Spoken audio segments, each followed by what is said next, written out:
سلام و عرض ادب. سیام عزیز، وقتت بخیر باشه و امیدوارم که حالت خوب باشه. این ویدیو رو به عنوان یک جلسه جبرانی خیلی کوتاه من سعی میکنم بگیرم برات، چون که متاسفانه کلاس مقدار اختلال داشت از طرف من که باید ببخشید، اما به هر حال اتفاقی که افتاده و این ویدیو کوتاه رو من به عنوان جبرانی سعی کردم بگیرم. حالا کلاس رو تایمش رو با هم هماهنگ خواهیم کرد. خب، جلسه پیش تمرینی که با هم داشتیم این بود که ما این در واقع مسئله رو داشتیم که سفید شروع و میبرد و میخواستیم که روش محاسبه بکنیم، اما یه مقدارش رو حل کردیم و یه مقدارش موند برای جلسه بعدی که برگزار نشد و حالا من سعی میکنم ادامهش رو توی این ویدیو برم و از جلسه بعد تمرین های بعدی رو داشته باشیم.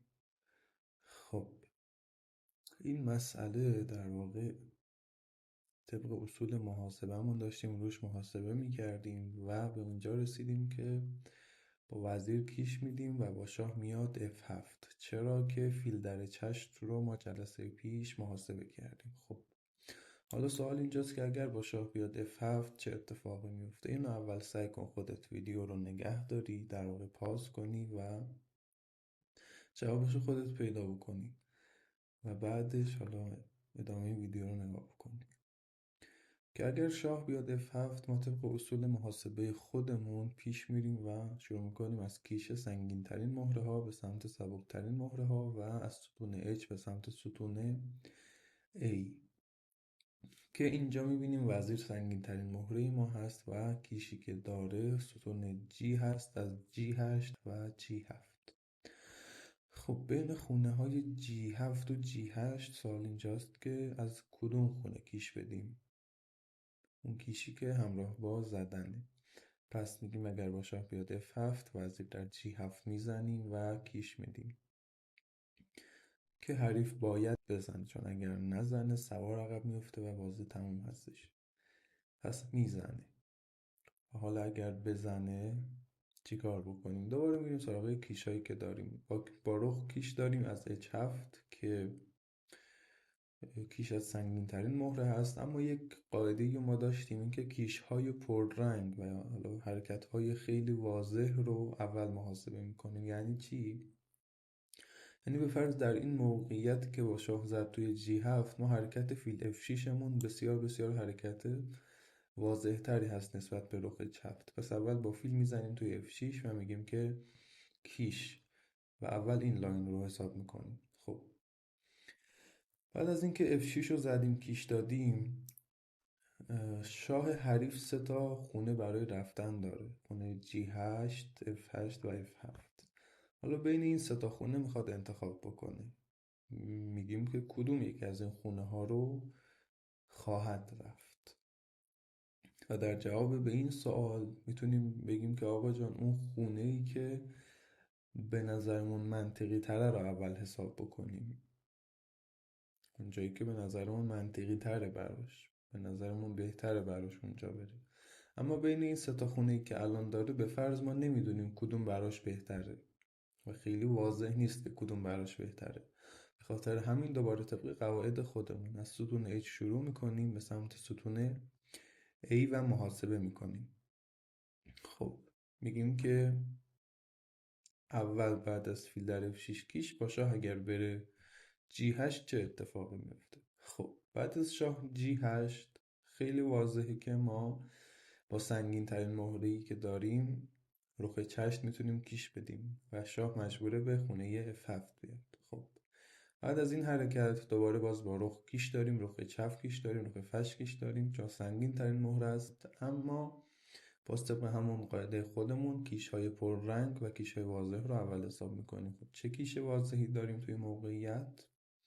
اسب G5 میبینیم که خیلی خیلی کیش واضحی هستش و تمام راه‌های شاه بسته میشه و به مات منجر میشه، چون ستون 8 رو که رخ گرفته، در واقع عرض 8 رو رخ گرفته و این خونه رو فیل گرفته، دوتا خونه رو، و اینجا رو هم که اسب میگیره و شاه مات میشه. و مجدد همین رو برای شاه F8 نیز قابل بازیه که اگر شاه بیاد خونه F8 ما با رخ کیش میدیم، شاه F7 اسب G5 مات. پس میمونه خونه F7 و میگیم اگر شاه به خونه F7 بیاد چه اتفاقی میفته، که باز دوباره بر طبق اصول رخ H7.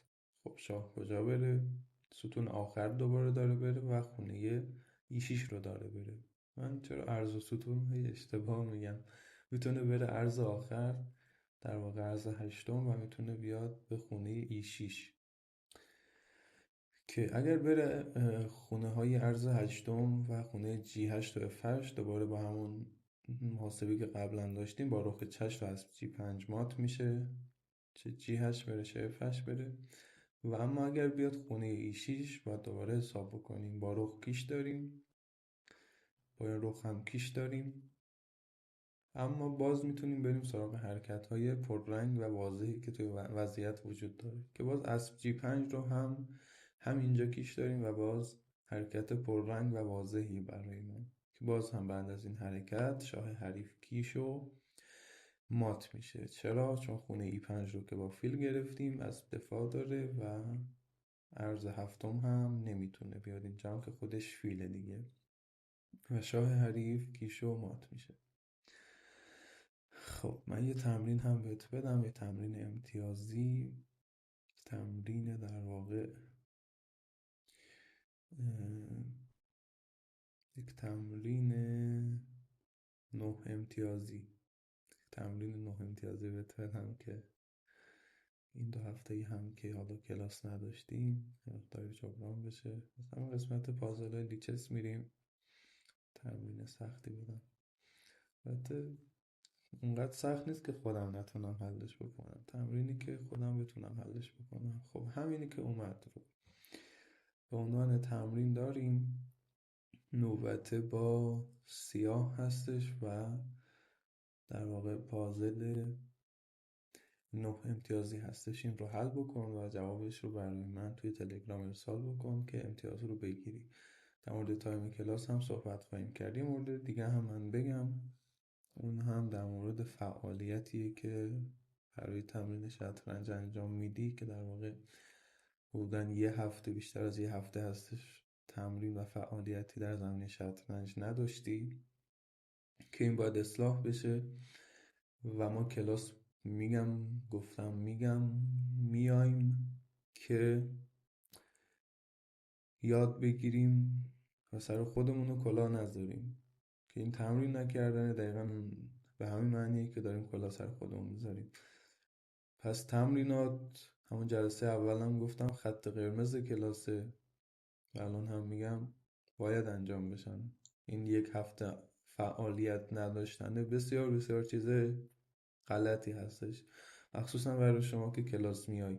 هر روز اینجا باید من فعالیت ببینم، حتی اگر کار داری و حتی هیچ وقتی نداری، همون تایمی که میری داخل اتوبوسی، نمیدونم توی راهی، هر جا که هستی میتونی گوشی همراهت باشه، برو توی سایت لیچس و پازل حل بکن. پازل مات در یک حرکت. روزانه چند تا بود؟ روزانه 100 تا بود، که حدوداً 2 هفته قبل خیلی خوب حل میکردی، اما الان بسیار بسیار بد شده. پس این رو اصلاح بکن و هر تایم خالی که داشتی اگه دیدی تمرینا مونده برو استفاده کن ازش و تمرینا رو باهاش حل کن. و این رو هم دیگه خودت در جریانش باش و همین.